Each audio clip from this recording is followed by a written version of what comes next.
Hi friends, നമ്മുടെ പുതിയൊരു വീഡിയോയിലേക്ക് എല്ലാവർക്കും സ്വാഗതം. ഞങ്ങളത് രാവിലെ തന്നെ രാമേശ്വരത്തു നിന്ന് യാത്ര തിരിച്ചു. അവിടെ നിന്ന് ഇറങ്ങിയപ്പോൾ നല്ല മഴക്കാറുണ്ടായിരുന്നു. കുറച്ചിങ്ങോട്ട് പോന്നപ്പോൾ തന്നെ മഴ ചെറുതായി ചാറി തുടങ്ങി. എന്നാൽ പിന്നെ അടുത്ത ഹോട്ടലിൽ കയറി ബ്രേക്ക്ഫാസ്റ്റ് കഴിച്ചിട്ട് പോകാമെന്ന് വിചാരിച്ചു. ബ്രേക്ക്ഫാസ്റ്റ് ഒക്കെ കഴിച്ച് കുറച്ച് കഴിഞ്ഞപ്പോൾ മഴ തോർന്നു. പിന്നെ യാത്ര തുടർന്നു.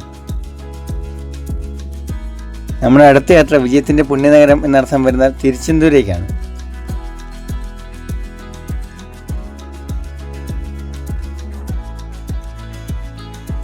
ഈ സ്ഥലം ഞങ്ങളുടെ പ്ലാനിലില്ലായിരുന്നു.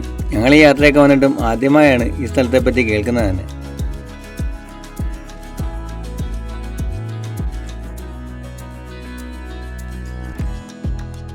പോകുന്ന റൂട്ടൊക്കെ ഓക്കെ ആയിരുന്നു. പിന്നെ ചില സ്ഥലത്ത് മാത്രം റോഡ് മോശമായിരുന്നു.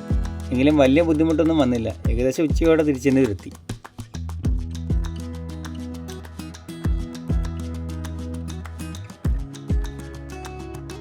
പിറ്റേന്ന് രാവിലെ തന്നെ അമ്പലത്തിലെത്തി. നല്ല തിരക്കായിരുന്നു.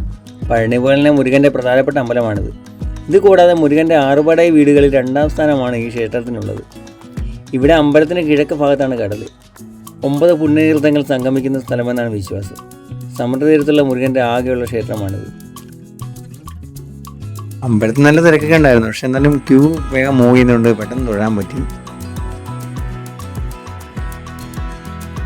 പിന്നെ അമ്പലത്തിൽ ഫോണല്ല ഇവിടെ അല്ല. ഞങ്ങൾക്ക് അറിയാൻ പറ്റില്ല. ഞങ്ങൾ ക്യൂ വന്നു കഴിഞ്ഞ ശേഷമാണ് അറിഞ്ഞത്. പിന്നെ സെക്യൂരിറ്റി പറഞ്ഞ് ലോക്ക് റൂമിൽ കൊണ്ട് ഫോൺ വെച്ചു.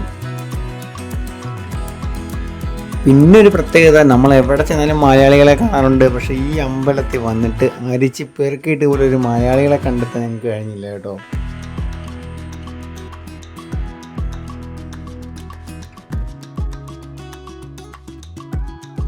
അപ്പോൾ ഞങ്ങൾ തൊഴുതിറങ്ങി. ഇനി ഞങ്ങൾ അടുത്ത യാത്ര നേരെ കന്യാകുമാരിയിലേക്കാണ്. ഞങ്ങളുടെ ഫേവറേറ്റ് പ്ലേസിലൊന്നാണ് കന്യാകുമാരി. ഇവിടെ നിന്ന് 78 കിലോമീറ്ററാണ് കന്യാകുമാരിക്ക്.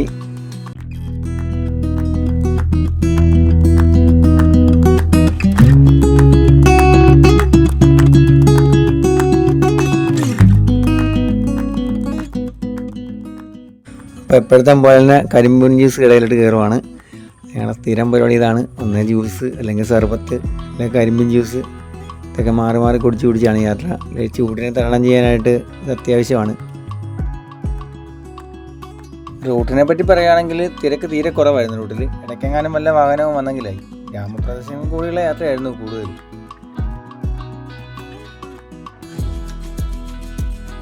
ഈ ജനവാസമില്ലാതെ കിടക്കുന്ന ഏരിയകളിൽ മൊത്തം മരങ്ങളാണ്.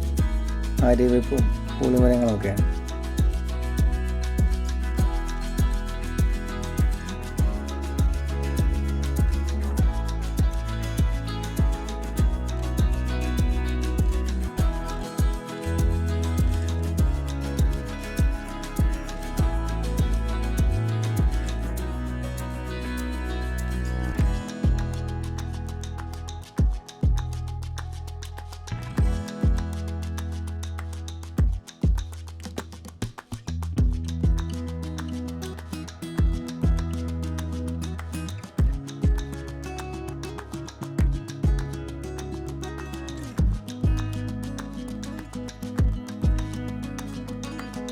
ഞങ്ങളിപ്പോൾ പോയിക്കൊണ്ടിരിക്കുന്നത് ഒരു ഗ്രാമപ്രദേശത്ത് കൂടിയാണ്.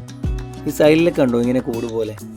ഇത് തണൽ മരങ്ങൾ വളർത്തിക്കൊണ്ടുവരാൻ വേണ്ടി ഇതിനുള്ളിൽ ആര്യവേപ്പിൻ്റെ തൈ നട്ടുപിടിപ്പിച്ചിരിക്കുകയാണ്.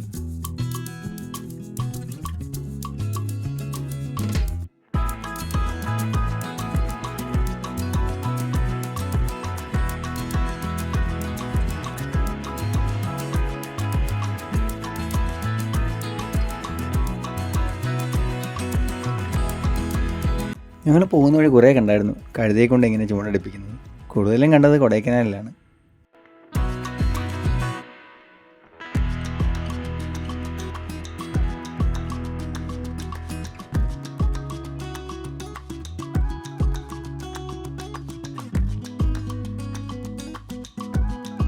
വീട്ടിൽ നിന്ന് ഇറങ്ങി വണ്ടി സ്റ്റാർട്ട് ചെയ്യുമ്പോൾ 51,000 കിലോമീറ്റർ ആയിരുന്നു.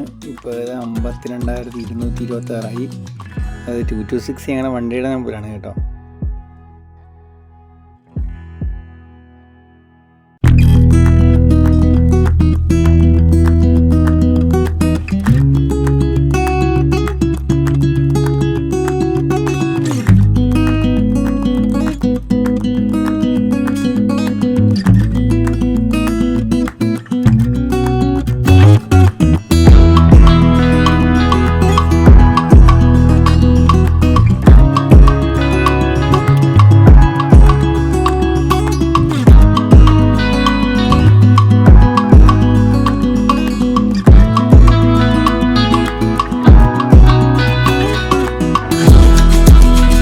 ഏകദേശം ഉച്ചയോടുകൂടി തന്നെ ഞങ്ങൾ കന്യാകുമാരി എത്തി. ഒരുപാട് ഹോട്ടലുകളുണ്ട് കന്യാകുമാരിയിൽ, എങ്കിലും തിരക്ക് ടൈമിൽ റൂം കിട്ടാൻ ഭയങ്കര ബുദ്ധിമുട്ടാണ്. ഞങ്ങൾ ഇന്നലെ തന്നെ റൂം ബുക്ക് ചെയ്തുകൊണ്ട് ആ ഒരു ബുദ്ധിമുട്ടുണ്ടായില്ല. റൂമിലെത്തി റെസ്റ്റ് ചെയ്തു. പിന്നെ സന്ധ്യ ആയപ്പോഴാണ് ഞങ്ങൾ പുറത്തേക്ക് ഇറങ്ങിയത്. റോഡിലും കടകളിലും ഒക്കെ അത്യാവശ്യം നല്ല തിരക്കുണ്ട്.